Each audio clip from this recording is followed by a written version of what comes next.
Hello everyone, it's Lindsay, and today I'm going to be sharing with you a process video as I start the Heart Layers devotional kit from Illustrated Faith. I do have an unboxing of this kit. If you want to see everything that comes in the kit, I will link that down below. I do believe they still have some in stock. I'm not sure if they don't have the whole entire kit in stock. They do have some of the pieces like the vellum and die-cut hearts. I think they have the sticker sheet.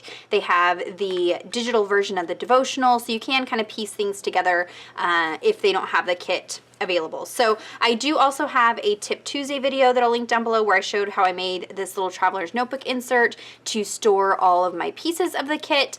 So I will have that linked down below as well. So I sat down to do this kit and I kind of had to change my whole plan for how I was going to film it and do it with you guys because this kit destroyed me in a good way. So Heart Layers was written by Angie, and she really has us digging down deep and wrestling with some things. And I sat down to look at the first day, and it really brought up some things that I had thought that I had already healed from, dealt with, weren't issues anymore, and apparently are still issues. I still have some wounds and things that need to be dealt with. So as I go through this kit, I'm not going to be sharing everything that I journal or everything that I pull from the kit, just because it's very, very personal, and it just involves things that I just don't feel comfortable talking about on the internet. You know me, I've always been very open and honest with you guys. I share lots and lots and lots of my life with you guys,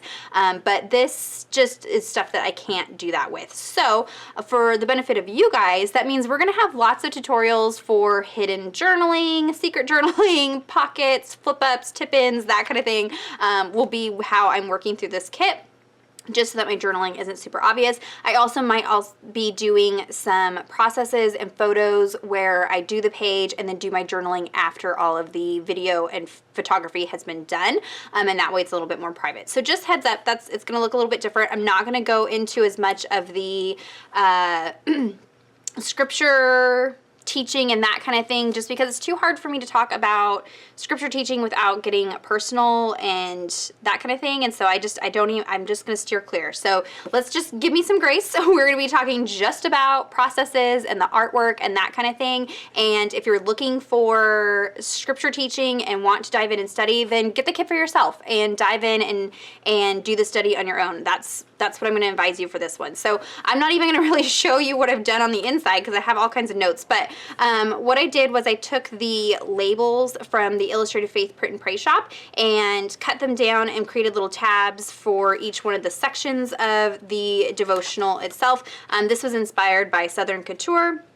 Bethany, she did something similar in her notebook, so I went ahead and did that. And then I also used some printables to stick in some tip-ins for prayers and things like that. But again, it's gonna get personal, guys, and I can't even show you what I've done in here. I'm sorry about that. So I'm jumping in and working in Hosea chapter 2 verses 14 through 20, and this verse 14 says, "Therefore I am going to persuade her, lead her to the wilderness, and speak tenderly to her." I have touched on this verse before, and it's a good one, guys. Just this idea that God sometimes takes us into desert seasons to heal us or wrestle with some heart things, and that is what I feel like I'm getting ready to enter all over again, and I'm going to not talk about it too much because I'm going to cry. So there's just some things that have come up in our lives, and we're being pulled back into the wilderness, and I'm not ready. So what I have done here is pulled a few things. I have, I'm going to play with some fabric. This fabric I ran through my sewing machine and ruffled it up. I will link the blog post that I looked at to learn how to do this. I'm sure some of you guys are like sewing pros and already knew how to do this. I did not, so I will link that down below if you're curious about how that works. It's just kind of hard for me to film my sewing machine, so I don't film that, but the tutorial is very, very good and really explains it very well. So I have a piece of fabric. I have some of the hearts from the kit.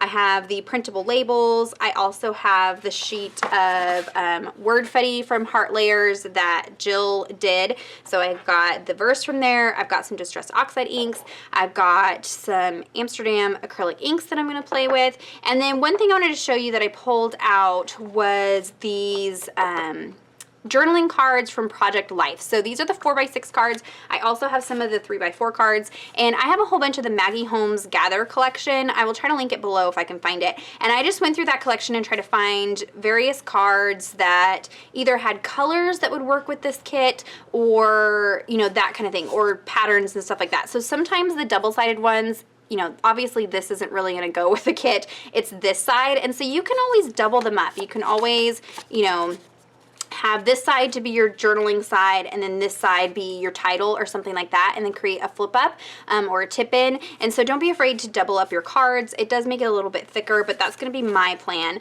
For the 4x6 card, I did go ahead and cut off like 1/4 of an inch off of the sides and the top, just to make it a little bit smaller for how I wanted things laid out, but you can leave them 4x6 as well. My plan is to use these so that I can put my title on the front and then have a space either on the back side or underneath it to do my journaling where it's a little bit more hidden. You can also run these through your typewriter. If you've got a typewriter, you can do that. And so that's kind of what I did. I went through and just pulled out, you know, a whole bunch of different ones that I thought would go with the kit, and we're going to use those. We're going to be doing pockets and things like that in the future as well. So I've also got some stamp sets here. I think I'm going to use these two today. I've pulled out, I think this is the washi tape from Christmas of last year from Illustrated Faith. I'm going to be using that. And so those are a few of the things that I pulled out. It's going to be a pretty simple entry, so I just kind of wanted to show you guys, maybe this is going to be a whole series of tip-ins and pockets and journaling cards for you guys. So let me go ahead, put you on fast forward, and we'll put together this entry together. All right, let's start with some ink smooshing, because that's my go-to for a background. So I usually use some plastic packaging, and today is no different. I'm just pulling off the plastic backer from the stamp set in the kit and just smooshing some ink on there, adding some water. I add some water to the ink, and I also do a little spritz onto the page just so that the ink smooshes better. I don't know. I just have gotten better results when you add a little bit of water to the page too. So I smush that down in a bunch of places, dry it, and then I'm going to go in with a second layer. I like to dry in between layers just so that the page doesn't get, you know, too saturated with water, and that way I can kind of layer up the layers of ink, if that makes sense. So just kind of smushing it all around. Again, this is just going to add some interest to the background. Hit that with my heat tool until it's good and dry. And now we're going to add some ink splatters. I'm using the Amsterdam acrylic inks.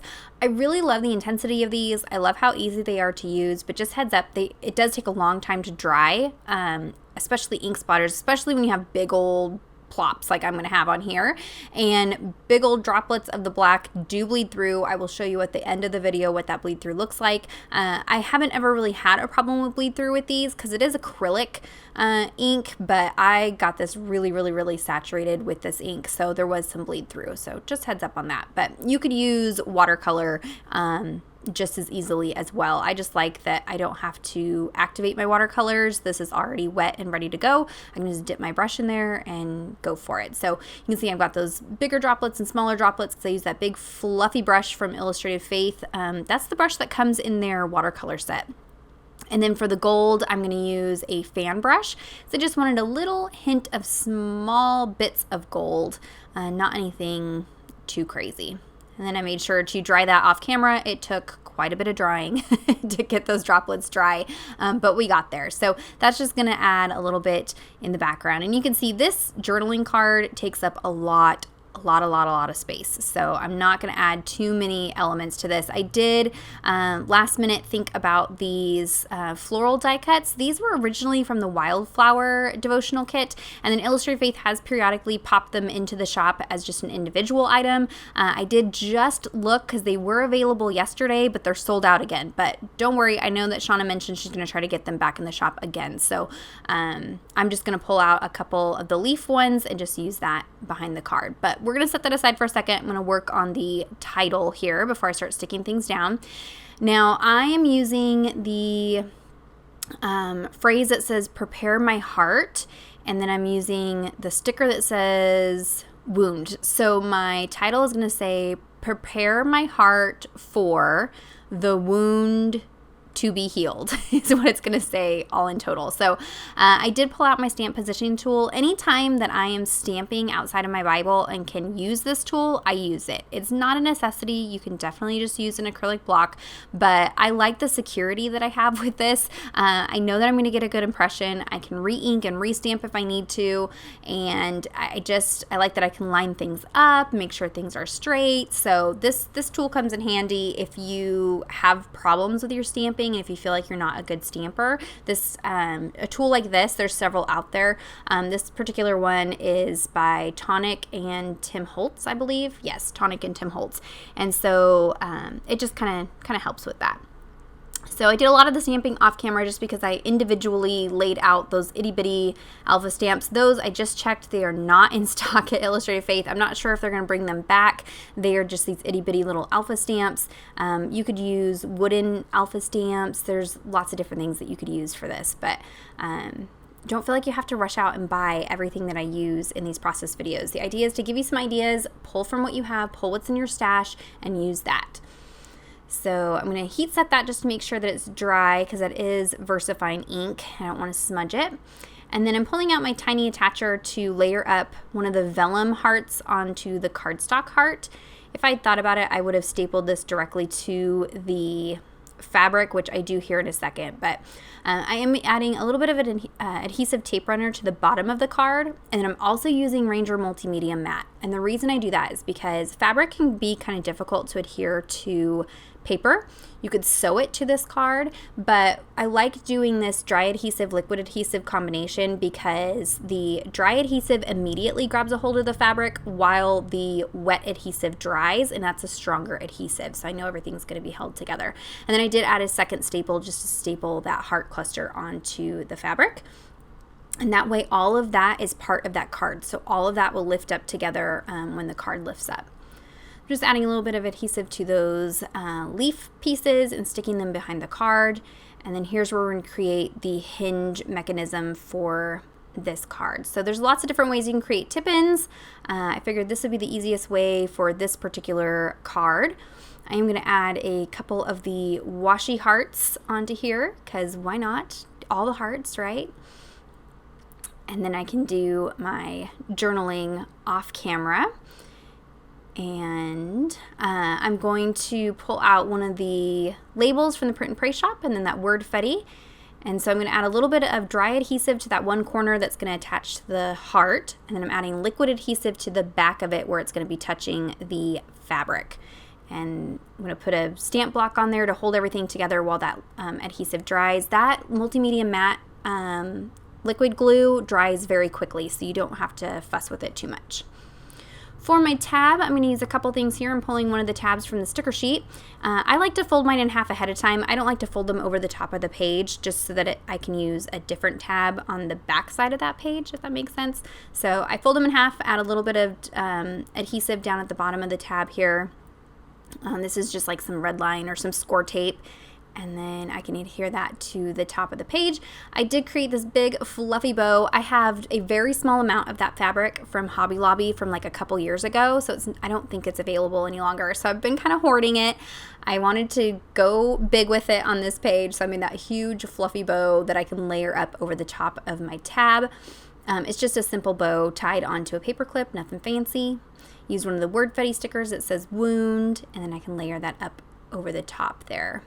So here's a look. You can see I can have plenty of room to journal underneath and on the back side of there. And then I'll flip this page over and you can see there is a tiny bit of bleed through from the ink and a little hint of color from the ink smooshing, but not anything I can't handle later on. Not a big deal. So there is a look at the entry today. I hope it was inspiring for you. If you have any questions or comments, be sure to leave those down below. Check out the description box for links to everything that I used today. Give this video a thumbs up if you enjoyed it. Subscribe to my channel if you're not already subscribed. Click on that bell notification button so you don't miss any future videos from me. And until next time, thank you so much. Bye-bye.